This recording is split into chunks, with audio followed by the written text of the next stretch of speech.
Justice for Zubin slogaনৰ সপক্ষে মত প্ৰকাশ মন্ত্ৰী ৰঞ্জিত দাসৰ জুবিন গাৰ্গৰে থকা নিজৰ আন্তৰিকতা সন্দৰ্ভত বৰ্ণনা কৰি মন্ত্ৰী ৰঞ্জিত দাসে ক'লে having faith in judicial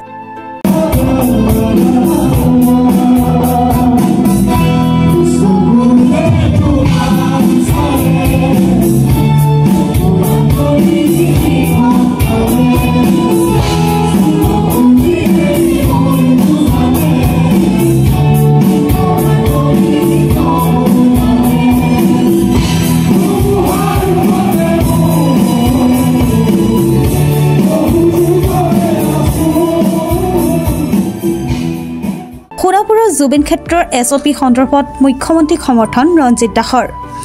Zubeen ক্ষেত্ৰত কোনোবাই মদ খোৱা কাৰ্য চৰকাৰে সহ্য নকৰে বুলিও কয় মন্ত্ৰীজনে যেহেতু কোনে কি ভাবিছে মই নাজানো কিন্তু মই যেহেতু জুবিন গাৰ্গৰ লগত মোৰ এটা সম্পৰ্ক আছিল আৰু জুবিন গাৰ্গ আমাৰ মাজত নোহোৱা হোৱাৰ পিছত তেওঁ য'ত হস্তক্ষেপ কৰা হৈছিলে মই পবিত্ৰ স্থান বুলি সেইটো কওঁ আৰু আমাৰ হিন্দু শাস্ত্ৰৰ মতে আমাৰ যি শ্মশান এটা পবিত্ৰ স্থান বুলি কওঁ আৰু যিসকল আমাৰ ইছলাম ধৰ্মী মানুহ তেওঁলোকে আমাৰ যিটো কবৰস্থানটো পবিত্ৰ স্থান বুলি কয় কবৰস্থানত তো মইতো নাভাবোঁ কবৰস্থানত কোনোবা গৈ পেলাই যে তাতে মদ খোৱা তেনেকুৱাকৈ নদী ভাৰতবৰ্ষত মই পৃথিৱীতে নাই কাৰণ তেনেকুৱা কোনো এজন মুছলমান ল'ৰাই সেইটো সাহস নকৰে আৰু তেওঁলোকৰ সেইটো সেৱা নাই কিন্তু শ্মশানত যদি গৈ পেলাই যদি বা সমাধিৰ ক্ষেত্ৰত গৈ পেলাই যদি কোনোবাই যদি মদ্যপান কৰে তাৰপিছত এগৰাকী অসমৰ মুখ্যমন্ত্ৰী হিচাপে তেওঁ যদি সেই শাসনটো যদি নকৰে তেতিয়াহ'লে সেইটো ঠিক নহ'ব গতিকে মুখ্যমন্ত্ৰী ডাঙৰীয়ে যিটো ষ্টেণ্ড ল'লে যিটো কথা ক'লে মই তোৰ এই কথাষাৰক মই আন্তৰিক ধন্যবাদ জনাইছোঁ কাৰণ কিয় তেখেতে এনে কথা কোৱা নাই সুৰাৰ বোতল তাত পাইছে কাৰণে কৈছে কাৰণ কিয় যদি জুবিন গাৰ্গৰ প্ৰতি তোমাৰ যদি শ্ৰদ্ধা জনাবলগীয়া আছে তুমি যাই পেলাই তুমি সোণাপুৰত তুমি গলত যিমান ঢালি লৈ পেলাই সেৱা কৰি অহা মোৰ ক'বলগীয়া একো নাই তুমি বটলটো লৈ গৈ পেলাই তেওঁৰ সেই সমাধিৰ ক্ষেত্ৰত বটল ঢালি খাবা গৈ সেইটো অসম চৰকাৰে কোনো কাৰণত কোনো পদ্ধতিটো সহ্য নকৰে মইতো ভাবোঁ যে 6 বজাৰ পৰা নিশা 10 বজালৈ তেখেতে খোলা কথা কৈছে ঠিক আছে 6 বজা নহয় 5 বজা কৰি দিওঁ কথাটো নিশা 10 বজালৈ কি প্ৰয়োজন কাৰণ যিসকল অভিভাৱক যদি আহে তেওঁলোকৰ নিশ্চিতভাৱে ল'ৰা ছোৱালীক তেওঁলোকে পঢ়োৱা কাম আছে 10 বজাত শুব লাগে তেওঁলোকে 10 বজাত যদি সমাধিৰ ক্ষেত্ৰলৈ খোলা থাকে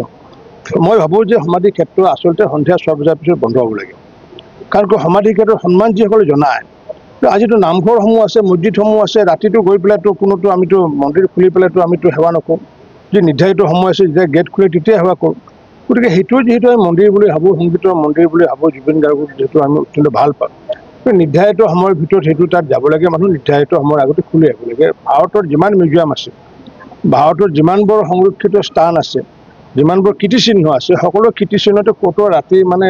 12টা 1টা বজালৈ তেনেকুৱাকৈ গৈ পেলাই তেওঁলোকে মানে প্ৰৱেশ কৰা কোনো নজিৰ নাই গতিকে মাননীয় মুখ্যমন্ত্ৰী ডাঙৰীয়ে যদি ষ্টেণ্ড লৈছে এতিয়া হয়তো 10টা বজালৈ দিছে আগন্তুক এমাহ পিছত হয়তো এইটো টাইমটো আকৌ সময় আনিব লাগিব কাৰণ কিয় মই ভাবোঁ এইটো 6 বজাৰ পৰা 6 বজালৈ থকাটো ভাল মুখ্যমন্ত্ৰী ডাঙৰীয়ে একেবাৰে কৰিব খোজা নাই কাৰণ কিয় তেখেতে যিহেতু মানুহক মৰম কৰে যাৰ কাৰণেতো 10 বজালৈ ৰাখিছে মই যি বাতৰিবোৰ দেখিলোঁ কিন্তু লাহে লাহে এইটো চমুৱাব লাগিব এইটো বোকাখাতৰ পৰা ভূপেন হাজৰিকা ৰিপৰ্ট প্ৰাতঃ টাইম ডিজিটেল অসমৰ নপুৰণি কবি সাহিত্যিকৰ বাবে সুখবৰ প্ৰভাতী অসম সংবাদ গোষ্ঠীৰ দ্বাৰা পৰিচালিত সাপ্তাহিক কবচে আয়োজন কৰিছে এখন কাব্যগ্ৰন্থৰ প্ৰতিযোগিতা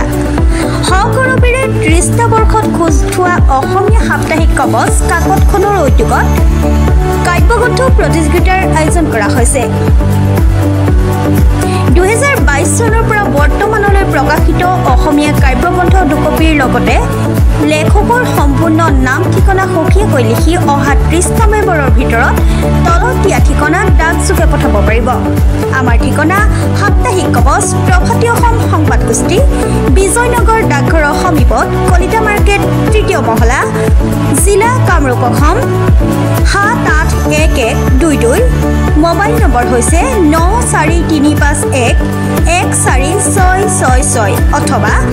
6003971898 অথবা 9864084600 অথবা কাৰ্যালয়ত হাতে হাতে জমা দিব পাৰিব এই প্ৰতিযোগিতাত বয়সৰ কোনো সীমা নাই অহা জানুৱাৰী মাহত ফলাফল ঘোষণা কৰাৰ লগতে বঁটাসমূহ বিতৰণ কৰা হ'ব সকলো প্ৰতিযোগীকে মানপত্ৰ প্ৰদান কৰা হ'ব